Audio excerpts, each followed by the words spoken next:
Welcome to the Italian Wine Podcast. This episode has been brought to you by the Wine to Wine Business Forum 2022. This year will mark the 9th edition of the forum to be held on November 7th and 8th of 2022 in Verona, Italy. This year will be an exclusively in-person edition. The main theme of the event will be all-round wine communication. Tickets are on sale now, so for more information, please visit us at winetowine.net.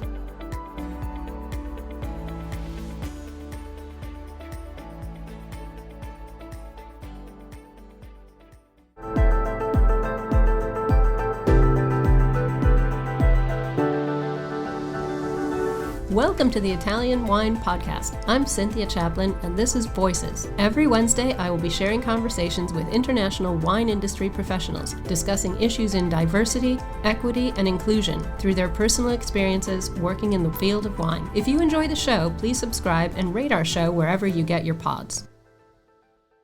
Hello and welcome to Voices. I'm Cynthia Chaplin, and today I am very happy to welcome Anna Christina Cabrales to the show.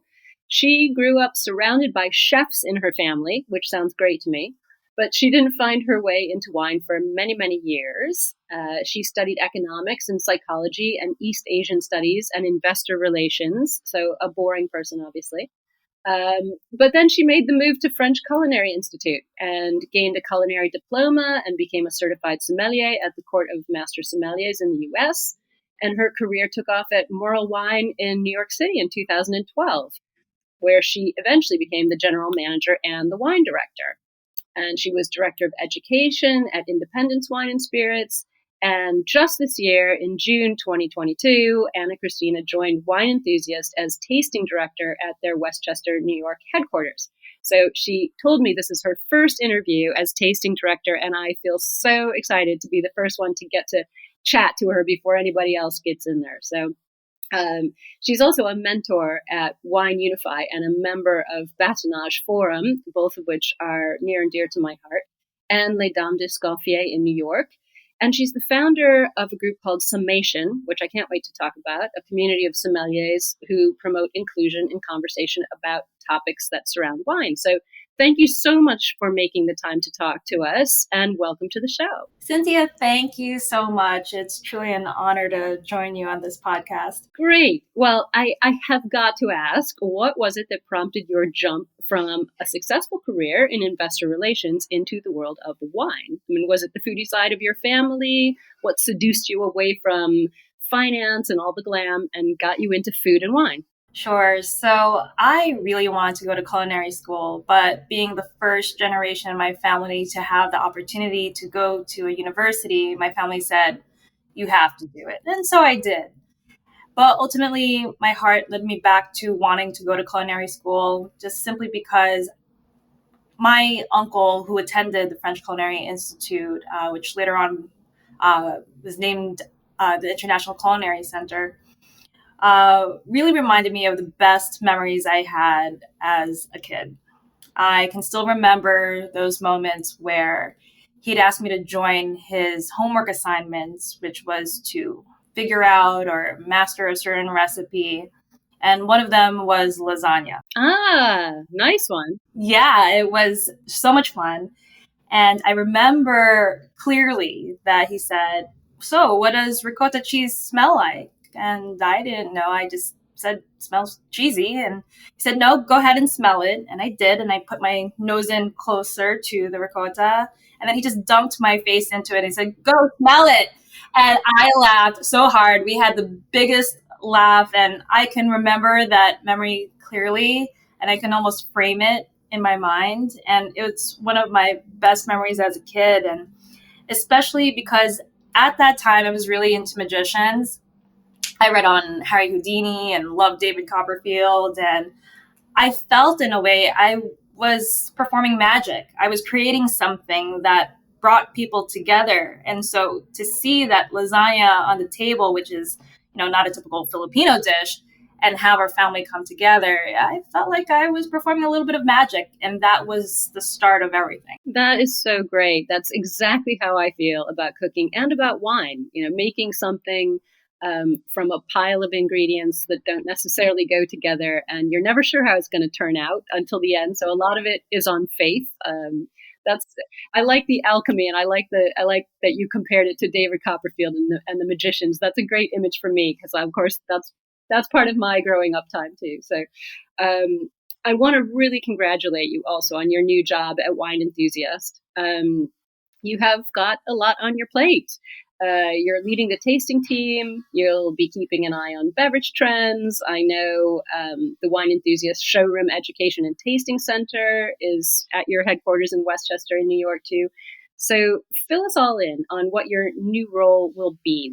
What does a tasting director do at Wine Enthusiast, and what goals have you got for yourself for the next couple of years? Well, as you mentioned, there's quite a bit there, but truly at my core, I'm trying to make wine accessible. And well, just to kick things off, I don't know if you know this or those who are listening, but Wine Enthusiast is a WSET certified school. And while these classes are not just offered to employees, they are available to everyone virtually for the moment, but we're hoping to open this up sometime soon. I don't have the exact date. So we can really do this in person. And so that kind of sparked everything. And we'd love to have more events in person and really make wine accessible. But on top of that, I'd like to make my tasting team and my reviewers even more accessible. So if someone truly wants to learn from us, it's possible. So that's kind of the core of it. And, I'm just a bit of a social butterfly. I want to connect with everyone. So I want to make sure that I'm reaching people who are also having a hard time getting into Manhattan, who can maybe drive a little bit closer to our Westchester location and, join in the fun. That sounds amazing. I did know that you had a WSET app because I'm a WSET educator myself. But beyond that, I have been a wine educator outside of WSET for a long time. And I'm really torn at the moment, personally, sort of between WSET, very traditional structure, and sort of the way that I'm heading with my own external teaching, which is focusing on accessible language and accessible descriptors and things. I had this conversation with Michelle Brampton about where is WSET going. So I'm going to now have this conversation with you. Where would you like to see WSET go in terms of making wine more accessible? Because the language and the structure can be pretty tough for people sometimes. Sure. A lot of it for me is language, considering I am a reviewer as well, and making sure that we can really, our motto is at Wine Enthusiast, bring wine to life. I want our reviews to be accessible. We can relate to each other and learn from that, or at least generate curiosity. So for me, language is definitely a priority for me. That is amazing. You're singing my song. I'm very happy to hear that. And it sounds like you've got the drive to really keep focused on that. So I'm going to take that one step further from sort of transitioning between traditional and modern. And I know outside of your official job with Wine Enthusiast, you're involved in all of these other programs that mean so much to so many of us in the wine sector. Now, I already mentioned you're a mentor at Wine Unify. One of my favorite wine people in the world, Alicia Towns-Franken, is head of mentorship there. And I really love their mission in promoting ethnically and racially diverse wine sector and welcoming and elevating and amplifying the voices of underrepresented people in our sector. And, obviously you and I quite happily agree that education is the cornerstone to sort of the progress that we want to see happen. So yeah, let's just talk for a minute about what you're doing at Wine Unify as a mentor. What drove you to take on that role? What actions are you taking with Wine Unify? Sure. I'm going to take one step back and really have you get to know me at my core. I'll share with you a story from my teenage years where I remember my father waking me up for school. I was just feeling, I guess, lazy that morning, and he was tickling my feet to get me to wake up. And he said something really profound to me that stuck with me for years on end. And he basically said, you're really lucky to go to school here. There are a lot of kids in the Philippines who can't afford it or have members in their family who are sick and so forth. So therefore they have to stay home. And I went to school that day and I just kept thinking about it over and over again. And it led to conversations where ultimately I started up my own foundation. I named it Access with my initials in it, just to give it a little personality and personalization. And, it started off as a essay writing competition with one school and about 18 kids, where they would be awarded scholarship money to help them get into high school. And then from there, my grandfather's organization helped high schoolers get into college.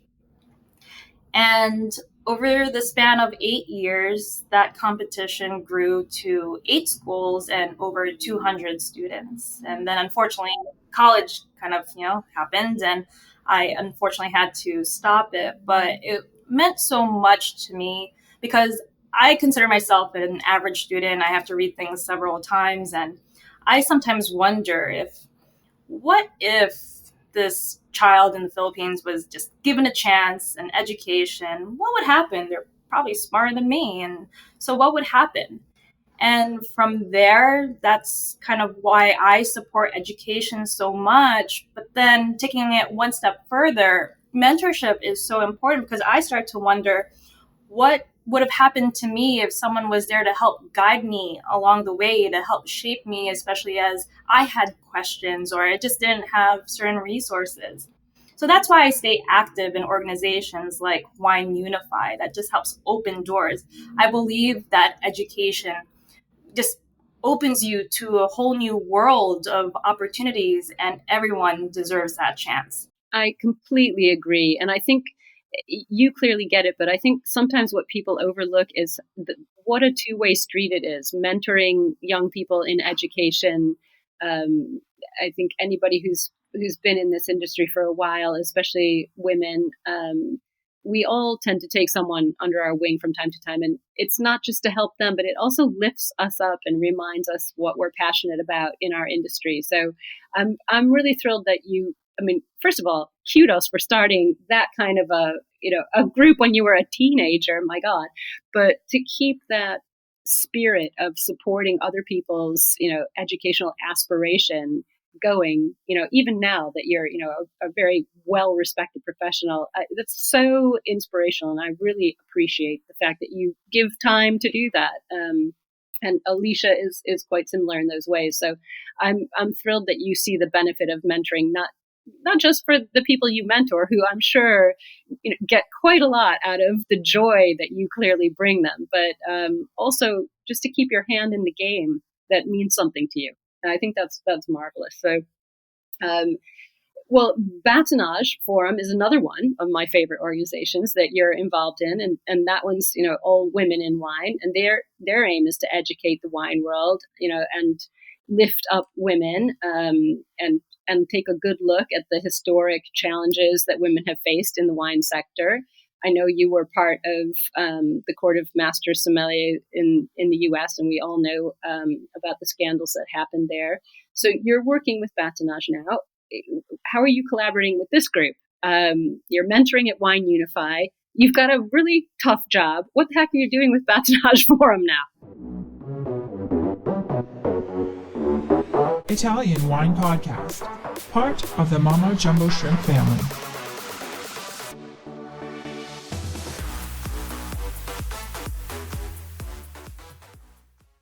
Well, first, let me backtrack a little bit. I am a big supporter of women in the workplace, women in business, women in wine.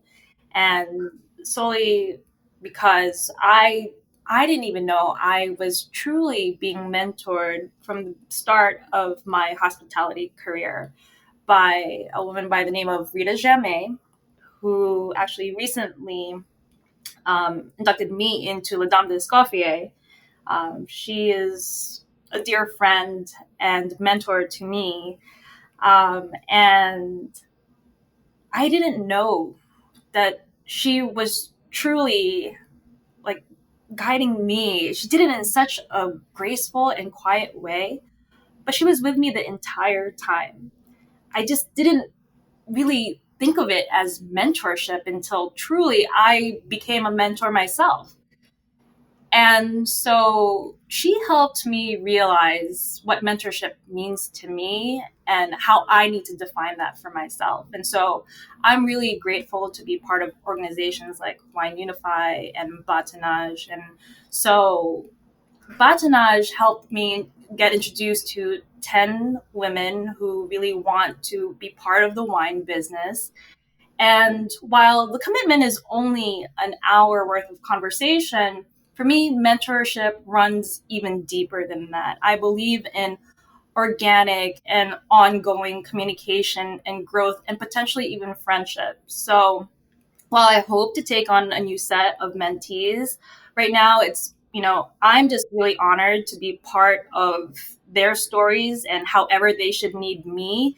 And when I'm ready, I'll, again, be part of another set of stories and journeys. But I'm really grateful to even have the opportunity to be part of this organization that means so much to me. I wish that it was around during the time that I really needed the support. So really honored. It's so true. And I'm many moons older than you are. And there were not a lot of women mentors available back in the day. And I like what you said about discovering the grace of an appropriate mentor. There's a lot of lip service and actual action, not just lip service, taking place in the wine sector right now that's super exciting and loud and big. And I love that. And we definitely need it. But there are a lot of people who are just approaching the wine industry for the first time, young, who that sort of level of in your face support doesn't really work for them. And I like the idea of a graceful mentor.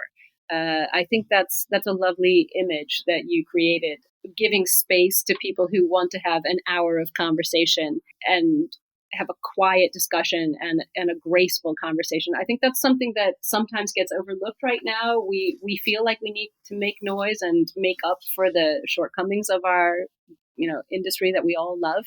And sometimes I think we tend to forget about that. I like that graceful side of it. So I'm going to take you on to the next step of your graceful side, because I know that the group you actually founded yourself, but kind of, I guess, the big sister of Access is Summation, which is spelled SOMM for all of you who are listening and can't read my show notes, as in sommelier, that you founded in 2020 with some colleagues during the pandemic, which, again, kudos to you for not sitting around watching Netflix like the rest of us. And you founded this in order to support and expand the camaraderie and the collaboration in the wine industry.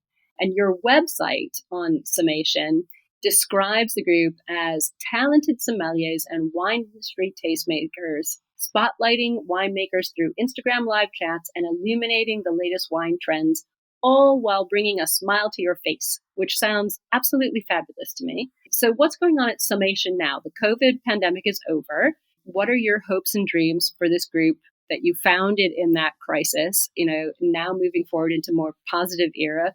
What's going on with Summation? Sure. I want to dive into Summation just a little bit more, just because I love my Summation team so much. So Summation is the result of a little project I started right in the beginning of the pandemic. I named it Talking with My Mouth Full. So that really goes to show you I should never name anything because it'll be really quirky and corny like that. But the idea was to basically bring everyone together during a time of darkness, isolation, and fear. I was living in a small studio by myself, and I'm a social butterfly. I need to feel connected.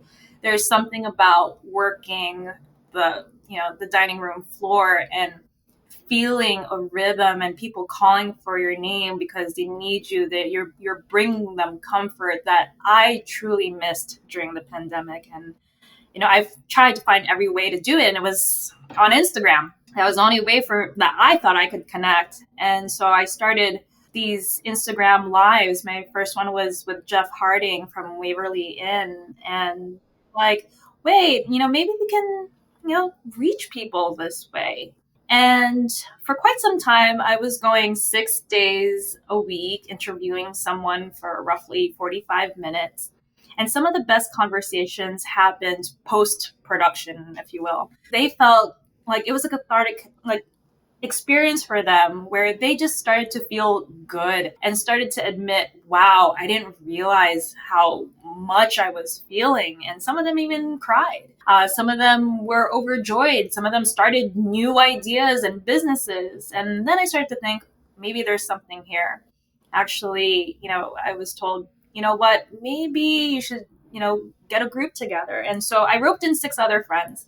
I didn't really give them much of a choice. And I said, you're doing this with me. And then we came up with the name Summation because, we are just all about the larger group with the sum of all its parts, if you will. The sum of the parts is greater. Yes, exactly. Exactly. And so we connected with various different people in the industry, anyone who, is an adjacent to wine. And we wanted to spotlight all of the voices that really need to be heard and just learn from them, whatever their talent should be. And we are really grateful to also continue the conversation with them. Should it be they started a new business or they decided to pivot? So we feel very much connected to the community in various different ways. And even as an organization, we have morphed ourselves. We all worked the floor at one point, and now all of us have pivoted into something else. I mean, look at me, I'm at Wine Enthusiast. So while things are changing, what I love about this group is that we can adapt. And while we are moving away from these Instagram lives and perhaps traditional posts, we're creating reels that are educational and inspiring, and at the same time moving things into the in-person realm of things where we might be part of an event, but you may not realize it, to hosting our own events. So we're adapting ourselves, and it's a really, our group is a really great gauge to see what's truly happening in hospitality. Everyone's moving around, everyone's pivoting, but at the same time, I love how we still have a good pulse on what hospitality is in its current state. Yeah, and it's not just pivoting through that; it's also pivoting through social media and new technology. I mean, moving on to Reels. Reels is everything right now. It's everything. It really is. It's incredible, and that's the fact that you're taking what is still pretty much an infant group. Summation's only been going for 2 years, and already moving away from Insta Lives and into Reels. Yeah, that shows a great flexibility and adaptability. Plus, it's aspirational. This is going to keep going. I feel like this has got some traction going. So before I let you go, I just want to get back to your day job, back to Wine Enthusiast. I read a wonderful thing that Jacqueline Strum, the president and publisher of Wine Enthusiast, said about you. She called you someone who has a focus on community and camaraderie and making wine approachable. I think we've seen that in this interview today. I think it's pretty clear from all the groups you're involved with. And I really appreciate that ethos because that's what my podcast is about. And that's what I try to sort of model in what I'm doing in wine as a writer and as an educator. And I'm just wondering how you're going to bring your style and your personality into Wine Enthusiast. You said you're focused on language, but what else do you see yourself doing? You've been there for about 10 minutes. How are you going to bring your ideas to bear on Wine Enthusiast programs and activities going forward? What would you like to do if they just gave you the keys to the kingdom and said, here you go? Well, the thing is, we're already there and we're definitely getting started. It's just the beginning. But being a BIPOC Asian female in wine, my job is to show up, speak up, and make sure that voices are heard and represented. And that's not a small feat. No, it is not. It is not. But I'm really proud to share my friends, any resources or pool of contacts that I have to really, share with this group who's doing their homework to make a conscious effort to, make sure that the wine enthusiast voice is diverse and representative, inclusive, and just welcoming. That is my role. So It's a lot, but I just really want to make sure that we have representation across the board. Tying back to what you said about your teenage self when you started Access, what sort of advice, what would you say to young Anna Christina Cabrales back in the day, back when you were doing Access? How would you get that, sort of show up, speak up, share, do your homework, network? How would you get that message across to young, not just young Filipinos, but young BIPOC Asian women who want to get into wine? What are the two things you would tell them to do? Find someone who inspires you, who opens up doors for you, who doesn't let you say no, but try and go for it, and helps you do that. Oh, that's excellent. That's excellent. Not just inspires you, but helps you. Yeah, and just don't be afraid to make a lot of mistakes along the way. You won't please everyone at first, but if you come with the right intentions, it'll all work out. That's so positive. This has been such a fun conversation. I know it's early afternoon for you there. It's late in the evening for me. So you've just lifted up my entire evening here in Verona with this positive attitude. And I'm so excited for Wine Enthusiasts that they had the sense to hire you. I think a lot of good things are going to come from having you at the helm there. And I want to wish you all the best of luck with your new job. And thank you again so much for spending this time with me and talking to everybody who's listening. It's such a joy and honor. Thank you so much for the opportunity, Cynthia. This was absolutely amazing.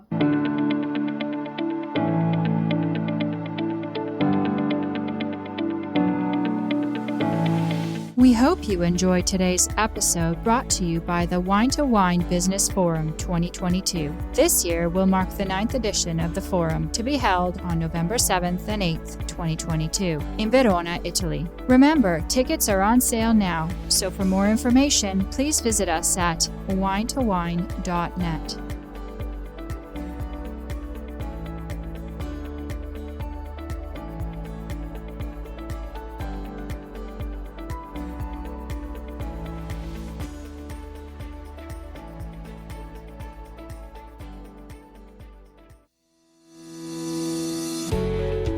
Guys, I'm Joy Livingston, and I am the producer of the Italian Wine Podcast. Thank you for listening. We are the only wine podcast that has been doing a daily show since the pandemic began. This is a labor of love, and we are committed to bringing you free content every day. Of course, this takes time and effort, not to mention the cost of equipment, production, and editing. We would be grateful for your donations, suggestions, requests, and ideas. For more information on how to get in touch, go to ItalianWinePodcast.com.